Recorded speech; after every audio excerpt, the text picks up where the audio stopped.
there at any time, whether you are going to the night shift or you're coming from a night shift or you're going to a morning shift, whatever time, you can pass in by Naivas and purchase. So Naivas Kamaki is 24 hours. Naivas Utawala, 24 hours. That joins very many other Naivas outlets that are 24 hours every day. Make sure that you save yourself peace of mind. Okay? Our next conversation is going to still look at impeachment and the politics versus the legal side of impeachment and what then this whole means in terms of we as the citizens, are we getting our services? But as we get into that, remember the Safaricom all-in-one package, dial *544#. If you do that, you are on the way to getting yourself some more peace of mind. That's what we talk about here every day, peace of mind. So imagine yourself in a situation where you are making a call and then in the middle of that call, you run out of airtime. Or you're browsing, and in the middle of that browsing, no, the thing is no longer just moving because you've run out of data. Or you're trying to, do some transaction and you needed a USSD code, *something#, and you try to do it, tells you don't have sufficient airtime to get this service. Come on. You don't want to do that. That's why Safaricom have come up with that all-in-one package. All-in-one means you get SMSs, you get call minutes, you get data, and they add something on top of that, free WhatsApp. That's the all-in-one package. Find out more about it, dial *544#, choose the Go Monthly option, and then you'll see the all-in-one. Go to all-in-one, choose your preferred all-in-one package. John Chikati is the Secretary General of Ford Kenya Party, Chama Simba. He is also representing the people of Tongaren constituency in the National Assembly. He's our guest for the next 1 hour. Mheshimiwa, good morning. Good morning. How are you? Quite well, my brother. Karibu sana. Asante sana. Tumeambiwa na Wakenya tuache kuita watu waheshimiwa because wewe ni mtumishi. Yes. Mtumishi wa watu. Kabisa. Karibu. Asante sana. Chama iko imara? Chama ni imara kabisa. Simba mara tatu. Simba mara tatu. Yes. Why mara tatu? Sisi usema Simba. Yes. Yeah. Siti, did you know that? No, I didn't. Yeah? But it sounds good though. Yes. Simba.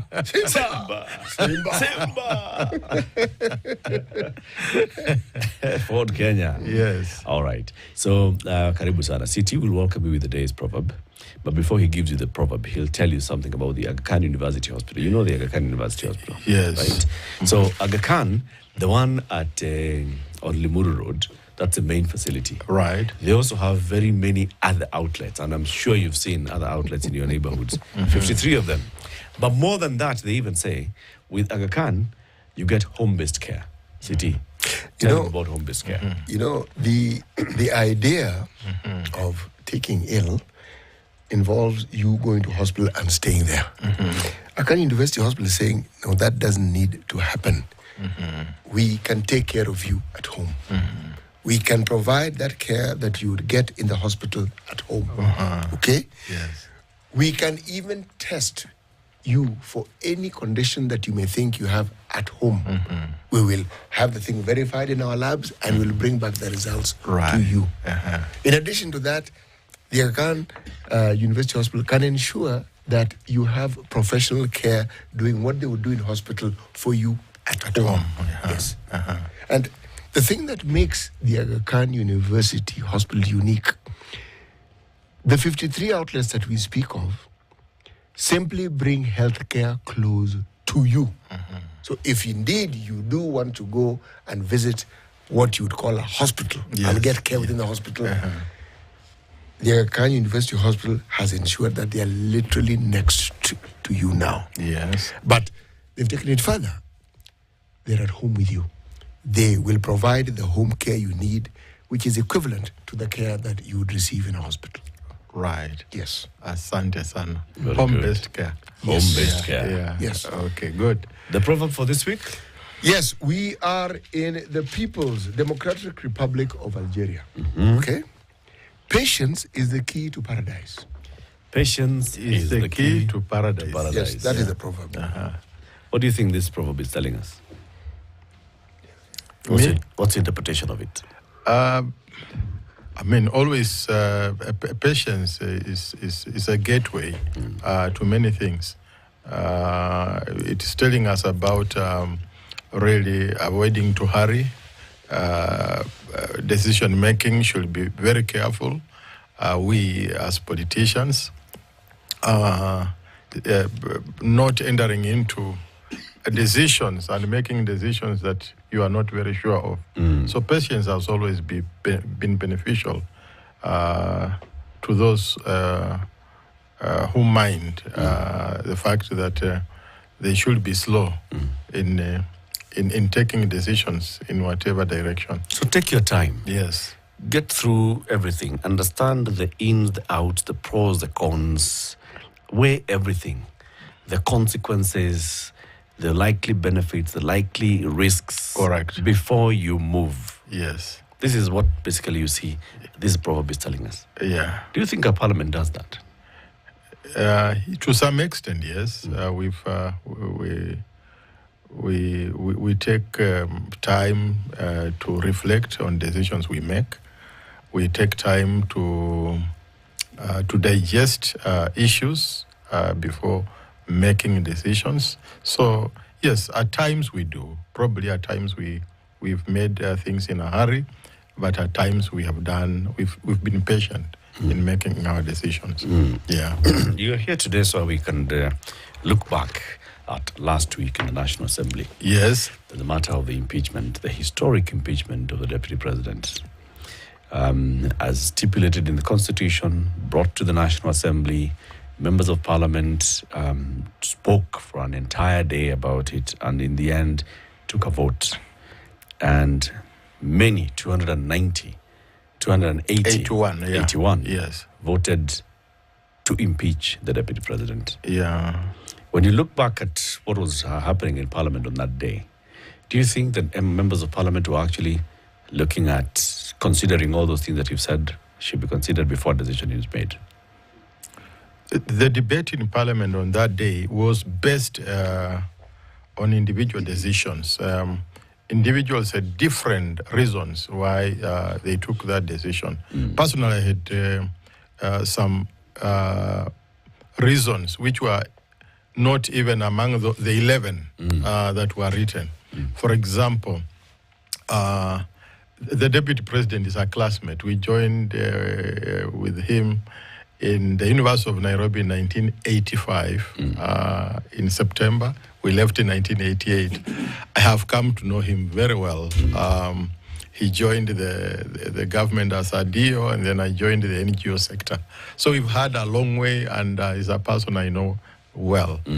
Where I had a problem with him personally was on this issue of narrowing the Kenya as a country into a company. I didn't like that at all. I have personally had a discussion with him on that and told him my dissatisfaction with consistently airing out his view of Kenya as a shareholding state. That one was not good. In Parliament, I'm in the Budget Committee, and one of the things we are struggling with is the Stabilization and Equalization Fund to ensure that all parts of Kenya are equal. We want to uplift even the marginalized areas, the dry areas like Turkana, Samburu, Marsabit, parts of the coast, and even parts of Western Kenya and the Lake region. And therefore, when someone comes and say, if we are not within the bracket of the shareholding, you are not part of this system, and then where some of us feel excluded, and we fear that if that person gets the leadership of the country, then the country will be in chaos. So personally, that was one of the reasons. And if you look at that narrative, we forced him to some extent to stop this shareholding debate. And then he started this debate of 1 shilling, 1 vote. 1 vote, 1 shilling, which is closely related with this shareholding. And again, it was going to exclude a majority of the people. Then from there, he stopped that, and then he started this thing of Mount Kenya region, this thing of the mountain, and he has consistently been doing that. He also failed to visit different parts of the country to preach cohesiveness and unity. And therefore, those were my reasons why I felt like, we may be having a wrong person in top leadership. So every member of parliament had his own reasons. Yes. So not necessarily. So it was not a collective thinking. Okay. Yes. So for those reasons, in which part of the Constitution do those reasons of yours lie? Is it a gross violation of the Constitution? Our Constitution talks about cohesiveness. Kenya is one nation. And any part of this country is must be considered when it comes to you see, once you are a president or a deputy president, you are bound by a collective responsibility of looking at Kenya as one. Yeah. And therefore, once you become parochial at that level, then you don't deserve to be in that position. Yes. It is morally wrong. Yes. As a party, yes, because you're Secretary General, clearly spokesman of Ford Kenya. Yes. As a party that is part of the coalition that is ruling the country, have you raised this matter with your partners in UDA? Because he's the deputy party leader of UDA. As a Secretary General of the party, I have made a lot of consultations, and I have also written to His Excellency the President about these remarks of the Deputy President to help guide him so that his remarks should be remarks that bring the nation together. These remarks of shareholding was actually bad, and you could see throughout the country that they were not in line with the thinking of many Kenyans, and people didn't like it. And therefore, I have already written, I wrote to the head of state, expressing our dissatisfaction. How many times did you write? Once. And I met also the deputy president, and I expressed my dissatisfaction because, we do not need to polarize this country. Did you get a response from the president? No one responded. Even the deputy president didn't. Yeah. So there was no follow-up on this particular matter. So you have officially, formally written as Ford Kenya, yes, raising concern about these utterances by the deputy president. And you have raised these with the president and said, we are concerned about what's going on, but you never got a response. We didn't get a response. What did you make of that? Probably a response will come. You have just talked about being patient. Yes. So I am. Yes. Do you think this impeachment motion was then the response? You see, impeachment, this was, to me, when the impeachment came, those are the reasons that I considered. Yes. So to some extent, it was a response. Yes. Yes. I've heard people say that when the deputy president spoke of shareholding, yes, he caused a great offense, and they said that what he said was morally wrong. Let me ask the question. You are Member of Parliament for Tongaren. Yes. The people you represent there, is it a settlement scheme? It's a settlement scheme. Okay, so people are somehow mixed, isn't it? Yes. But your primary interest is to represent those people. Correct. How many constituencies are there in Bungoma County? 9 constituencies. Precisely. Yes. Are they your primary concern, the other 8 constituencies? Are the other 8 constituencies? Yes, to some extent, yes, because I'm the Secretary General of the party. No. Yes. As a Member of Parliament. As a Member of Parliament, I respond to those in Tongaren. Precisely. Yes. Now, you have answered very well. Yes. But as Secretary General, yes, of the party, yes, you are concerned with the other 8. Yes. Now, if you had not been a Member of Parliament for Tongaren, would you have been the Secretary General? I can't know. Yeah. Yes. I'm simply trying to say that leadership starts from home. Yes. When you are able to provide the sort of leadership that people who are closest to you, who elect you, yes, when it is clear then it becomes easier for you to be given a much wider leadership of people. Yes. Now, I look at the Deputy President and what he said. If he talks about shareholding, I think that man spoke a great truth. Yes. Because in any political contest, if the part or the party or the group you belong to win, I do not expect that when you are determining who holds which position or who does what, that you are going to give due consideration as a first option to people who lost the election. You will give consideration to the people with whom you won the election. Is that not so? That is not true. You see, I'm a member of parliament for Tongaren. I won against Dr. Eseli. Those who voted for me and those who did not vote for me, they are young people, they are children, they are students, deserve bursary, irrespective of whether they voted for me, because they only have one MP. They don't have another one. The road infrastructure should pass through the polling centers and in regions, locations which voted for me, plus those ones which didn't vote for me. When you look at the electricity which we are now supplying throughout Tongaren, it must go into households of those who voted for us and those who did not vote. And therefore, you represent those who voted for you, because there's no any other parallel government for the one who voted and the one who did not vote. Once you become a president, you look after everybody equally. So that is one. Two, the deputy president came in Bungoma with the president, and this one, everybody who is in Bungoma and who is on this radio can be able to attest.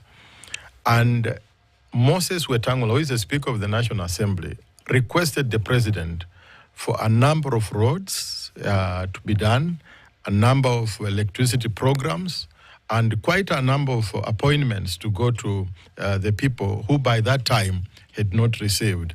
And the deputy president, who spoke immediately after Moses Wetangula, said, and I remember that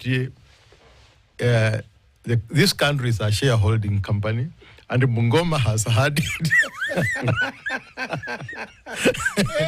Mepata share yenyu. And don't ask for more. Honestly. Did he lie? No. What was he referring to? No, when he talks of shareholding, what was he referring to? Maybe he was referring to that, if we ask more, we are asking for his shares. So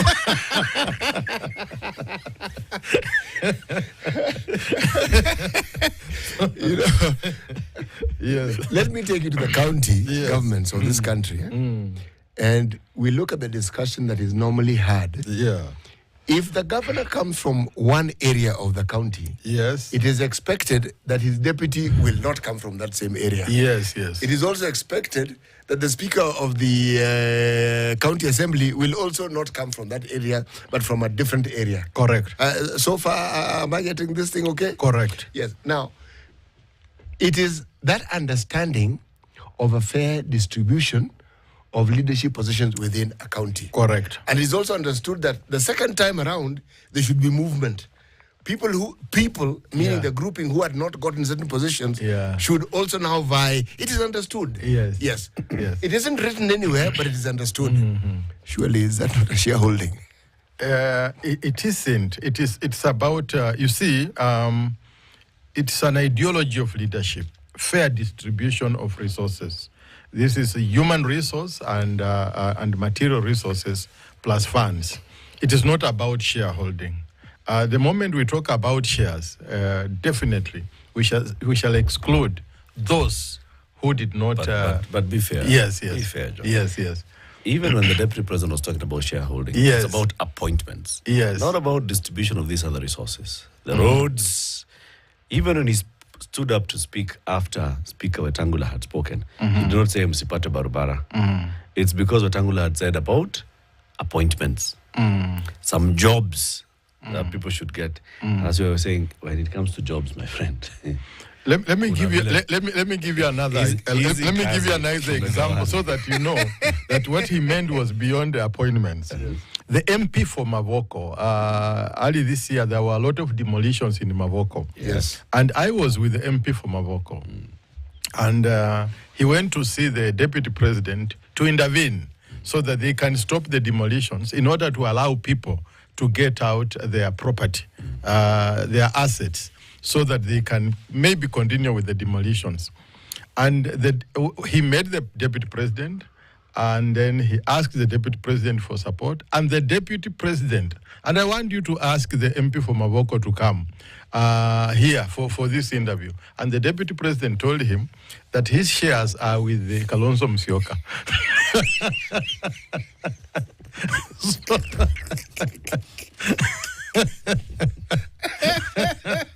Essentially, you were being told to go and talk to Kalonzo. Yeah. So the MP for Mavoko voted for the impeachment because he also has his own reasons, just like I have mine. Let's take a break. We'll continue this conversation shortly. Our guest this morning is the Secretary General of Ford Kenya. John Chikati is the Member of Parliament for Tongaren constituency. Ndio Yesu ametoka. Yes, hapo ndio Yesu anatoka. Naendelea kumwombea. Before we go there, tell us about Yesu. Yesu is there. Honestly, he's there. Okay. He's there. What is there? He's in Tongaren. One person. He's alive and well. He's alive and well. Yesu. Yes. Yesu is there. Yesu of Tongaren. He's a very good friend of mine. And he keeps on praying for this nation. That's why we are doing well. Yes. We'll be back shortly. Asante.